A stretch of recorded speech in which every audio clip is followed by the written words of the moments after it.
Hello, everyone. This is Byte Relay, and today I'm pleased to talk to Justin Pryzby, known for his contributions to Postgres. Hello, Justin. Hello. Can you please tell us a few words about yourself? Which databases do you like, and how comes that you like databases? Oh, well, I've used databases, specifically Postgres, at my last 3 jobs, and so I suppose I've been increasingly involved in it. It's interesting for me simply because it's what we use at work, and so it's neat to be able to see the features that I saw being developed be deployed 12 months later, or 6 months later, or in some cases 16 or 26 months later, but as the case may be. Okay, but databases are hard. Didn't you consider something easier, maybe, or something that is with a short period where you can hack something quickly and get it used right there? Oh, for sure. But the fact that Postgres or other tools that are used at my work makes them specifically interesting. And if they have a long development cycle, that's just just the way it is. Okay, I see. Do you remember first project you created? What was it? The first project? First patch to Postgres. First contribution to code base. I think the first discernible patch, and maybe the first committed patch, would be showing the max RSS, the maximum resident set size in, I think the GUC is called log executor stats. If you set log executor stats equals on, and if you set client min messages equals debug, you can run a command and it'll show you the maximum size of that backend, which is good for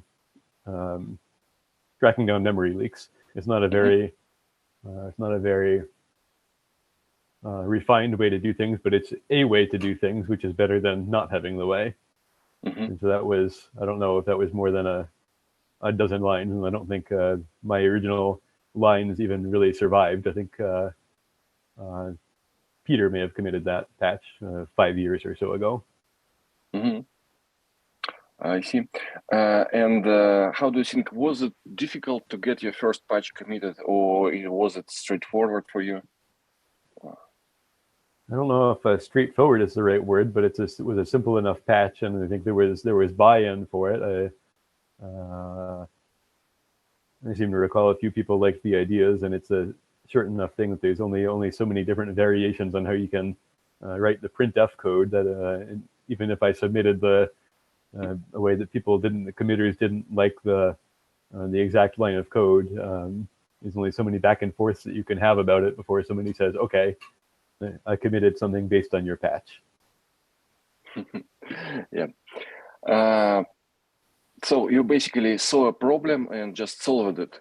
And do you have an idea how to find some problems for some newcomers who want to contribute to databases? How can you find a problem? How can you find something to make better? Well, that might be the opposite of most people's question. If you don't have a problem, that's great. But that's you can just install the package and use it, and go do what you were trying to do. But most people end up running into a problem, or not necessarily a bug, but a deficiency, or something they wish were different. And the reputation of their thinking is that all of the easy stuff has already been done, and so going out and looking for problems isn't usually, I don't know if it's usually a good way to approach it anyway. But if you find yourself being inconvenienced, or if you say, it's not necessarily arguably a indisputable bug, but wouldn't it be better like this?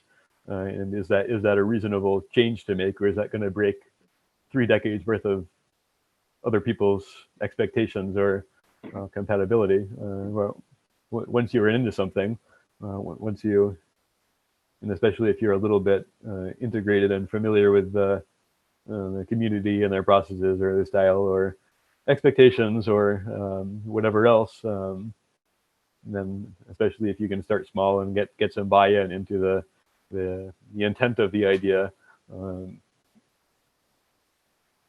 Okay, I think you can work from there. Now you are working on so many different patches, which some are about,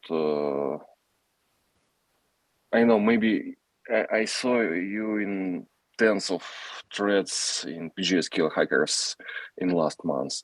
And how do you choose the features that you want to work on? How do you see that this is what's interesting to me, or it can be useful to my systems? Well, yeah, that's the first part. Is if I can see a feature that I can use at work when it's released, hopefully within 12 months, that makes it really interesting to work on. Whereas a lot of stuff, if I think we don't use that, or I don't see how we can use that, maybe we can, but I'm not creative enough to figure it out right now. For example, the statistics expression patch that is included in Postgres 14 was really interesting because we can make use of it. And so mostly I was a reviewer of that patch set, and I exercised it, and I tried it with I tried exercising it with in the way that we would use it at my work, and that evolved a little bit after I tried it. I'm sure I reported some bugs. I also evolved how I intended to use it and how we're using it right now for my work. Mostly it's based on interest and how I can see it being useful to me. And if I can't see that, then usually there's no point in me trying to contribute. And there's a lot of value, I think, in taking a theoretical patch like statistics expressions. It's a good idea on paper. There's not really any dispute that it's a good idea, that it's helpful. Being able to say, I tried that in the exact way I want to use it in 6 months. Probably nobody else had done that. And you can find a lot of problems like that by going and doing it in the way that you really want to do it, and not just theoretically. We'll be able to get better plans if we have this functionality. But the other half of my answer to your question is, if I can, if something is too complicated for me, or if everybody else has already done all the easy parts of a patch and the only thing that's left is something really complicated, I might not be able to help. But if it's something that I can, either because I know something special about that because I've done it before, or I just had an insight, maybe because I know how I want to deploy the patch at work, or just because not enough people have looked at it yet and there's still low-hanging fruit, and I can say there's a problem, fix that, and I'll come back and I'll look at it more later. So to rephrase, you have two ways to prioritize things which can be useful to you and things where your expertise can be of use. Is it correct? Yeah. Okay, thank you.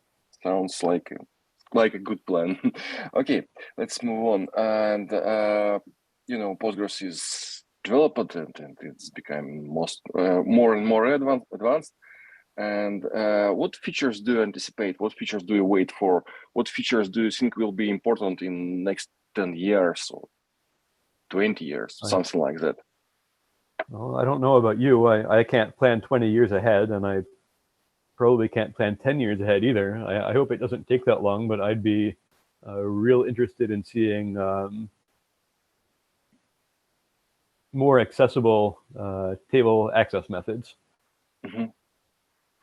All of the functionality is there, but when I've experimented with them, they're not. There's still some details that need to be finessed, and they haven't helped us in the ways that I've tried. Do you mean specifically Z heap or some other access methods? Probably columnar access methods, and specifically with compression would be real interesting to me and at my work. I think there was a C store or something like that. That was that store is columnar too. I'm not aware of current status of those projects, but I think they exist. I occasionally look at them, and so far what I've seen is they're not currently useful to us because we have so many columns actually, and because we get better compression already using using ZFS, and so I hope that'll change. Yeah, I was thinking about adding some more compressions to maybe to heap pages, and but I know that the main problem of this idea is that file systems are already compressed, and why develop something new in database if you have it on file system level? Well, to be honest, I think there's a lot of value in putting it into the database. For example, if it's a columnar store, there's certainly at least the possibility of getting better compression if all of the similar data is stored next to itself. And also, for me, for us, we don't need file system compression. We don't need ZFS except for compression. And if Postgres did that part, we wouldn't need ZFS. But one fewer later. What can go wrong? Okay, it sounds great. Imagine if you are a student right now, would you recommend to yourself starting from learning database internals or starting from something like web development or machine learning? Would you choose database internals now if you would be a new grad? If you graduate this year? It's I didn't study databases in school anyway, and so I don't know if I would suggest to myself to do that if that were an option now. In fact, I only actually took, I think, 2 or 3 computer science classes, and I studied math. So a lot of the times the academic approach is a lot different than the way things happen in practice. Someone who just learned how to write C and or some other languages discovered that there are computers, and computers are cool, and I can program computers. Is a database a good starting point, or maybe start from some other areas where you can apply programming skills?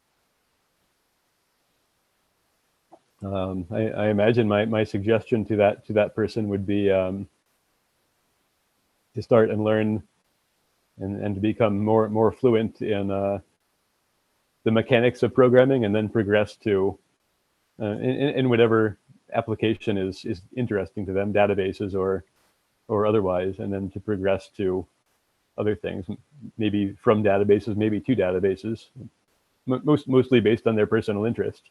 But databases, especially enterprise databases, have a lot of complication, and if they've been around for a long time, there's not a lot of low-hanging fruit, and so it would be it's a difficult place for somebody to start in a lot of ways. But at the same time, it's open to look at, and so it's a potentially a good way to start learning if you're willing to invest that amount of time. I've just got an idea. Let's reverse this question. Imagine that we are database developers. We know how to do it.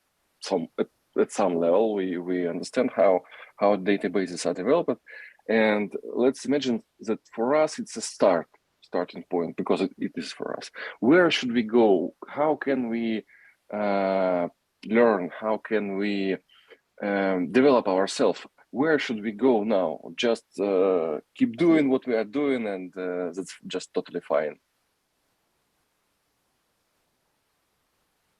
That's a good question, and I don't know if I have an answer to that.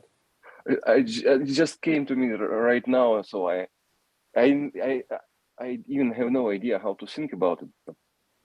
maybe if you have some random idea what to learn, what new things that we should get to know. Okay. Everything, of course. Everything. That's the plan. Unfortunately, as one person said, learning is much harder than it should be. Yeah. So, how do you learn? I'm asking this question to everyone. How do you get to know new things? Do you have a specific way, or just reading blogs or papers or something like that? Well, good question. Usually there's some initial interest, and you either dig into it when you have time, or it's so interesting, or it's such an urgent, not necessarily a problem you need to solve for work, but it's you feel such urgency to know the answer that you stop what you're doing and you put all of your time into that at the exclusion of everything else until you have some answer, or at least some progress. And what was such thing for you last time that you needed to learn something new?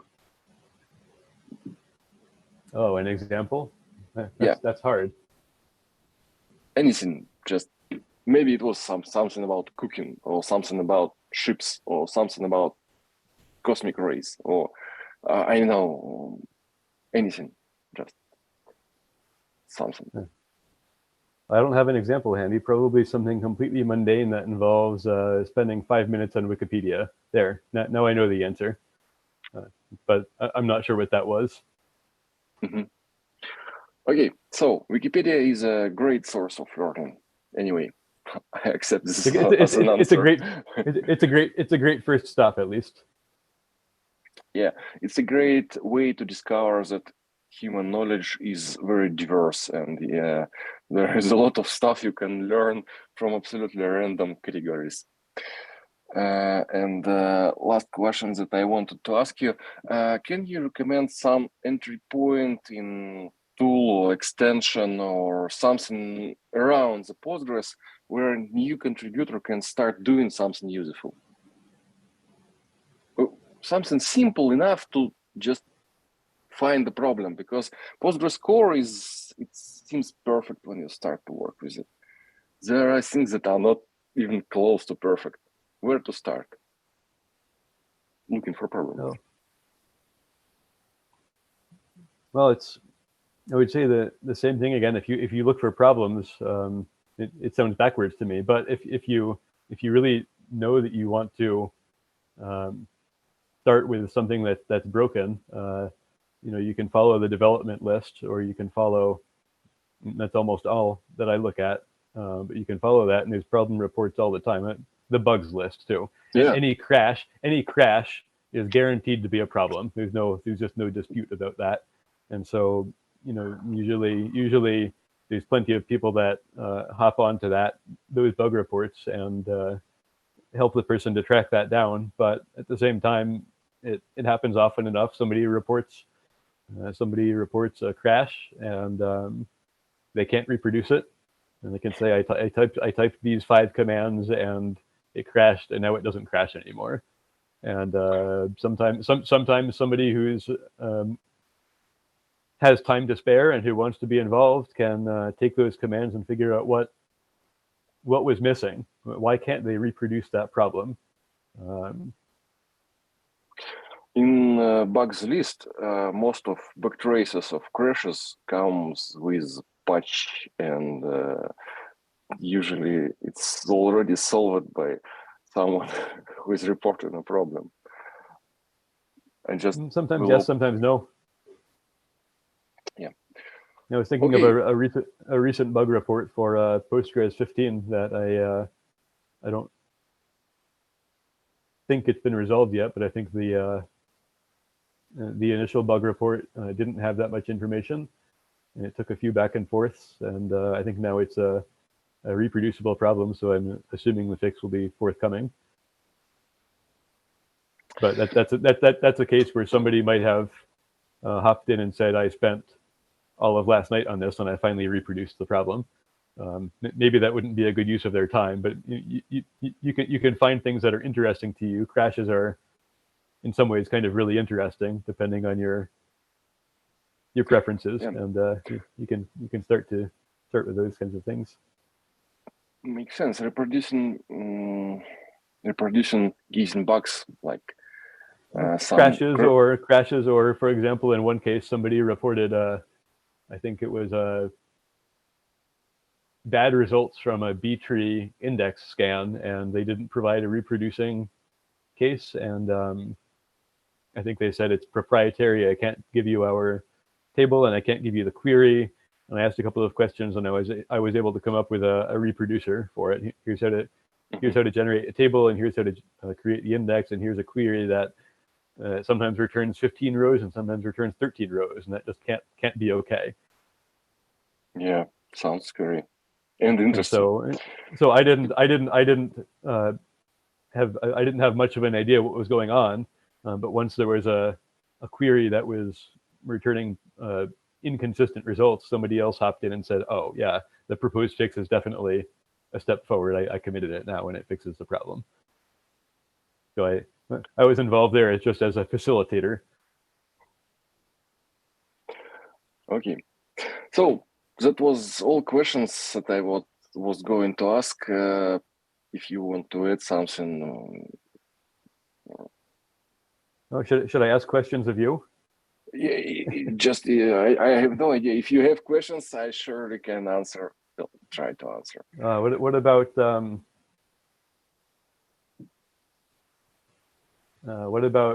libpq compression? libpq compression. Daniil Zakhlistov is my coworker.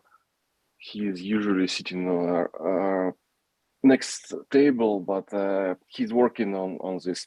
Last time when I was asking him about compression, he said that the patch need quite big refactoring. He's working on this, but it's already like 6 months he's working on this, and probably I need to ping him again. I'm waiting to hear back about that. Yep. I think that's a patch that's interesting to me, but I'm not sure if I see how I can use it at work or otherwise. And it's still kind of interesting, though. I think that was that patch was maybe one of the first patches that was proposing to add Z standard compression, and I could see using that in several places. And so if that was going to be the first patch, I wanted to help facilitate the possibility of adding Z standard to a first place, and then add it more and more places. For example, as you know, wall compression. That was your patch. Yeah, really? Cool. if I'm not wrong. Probably I wanted to add some other compression other than PGLZ, but anything I wasn't thinking about this standard. This standard is a great codec, but just anything better than PGLZ. I think maybe you added LZ4 and I tacked on Z standard. Yeah, maybe that's what happened. I think it was LZ4, and it was already there in PG-base backup, and that's why I just used anything that is already there. And I'm not sure, but probably toasts can be compressed still, but by this standard, and that's another thing that can use this standard codec. So if I recall, Michael submitted a patch to do that, and the response was maybe from Robert. I think the response was, "This is possible, but it's going to use up another bit." Or do we really need this? It's possible, and there's no great reason not to do it, but we don't need to do it right now. And so I can see both sides of that. You know, once somebody has terabyte-sized tables that involve 2 or 3 different compression algorithms, and we currently can't rewrite the table using a specific compression algorithm at the exclusion of other ones, you can't get rid of it. It's there forever. And so there's good reason to wait and see where we are in 6 months or in 16 months. I have an idea about this, but it's not, it's a bit fancy. So in PGLZ, you are starting with matches and offsets. Matches, yes, you can, no, you can have a literal byte and match byte. Match byte means that you have offset and number of bytes that you want to copy. And when you start, you have some negative offsets. And you can use this negative offsets to extend PGLZ to use other codecs. For example, you can say that PGLZ, when it encounters negative offset, it can read some bytes to use extended codec. Pick another compressor, so that bit is not last one. There are some more bits within PGLZ compression, but this is a funky way that I think no one will want to just change a compression method to use other compression methods. But compression is very interesting stuff, and we need to change a lot in Postgres to use compression properly. For example, during hash join, right now we are spilling data. We can spill data on disk, and temporary files are not compressed at all. And this is a very easy point of where you can apply compression, because some of these cases are sequential. You don't need random reads or random writes. You can just compress it and reduce IO operations. Okay, so it was a very interesting question about compression. I can talk for a very long time. Justin, thank you very much for taking time and taking part in an interview. Thank you for your time. That was very insightful. And thank you. Goodbye. Well, thank you for the invite.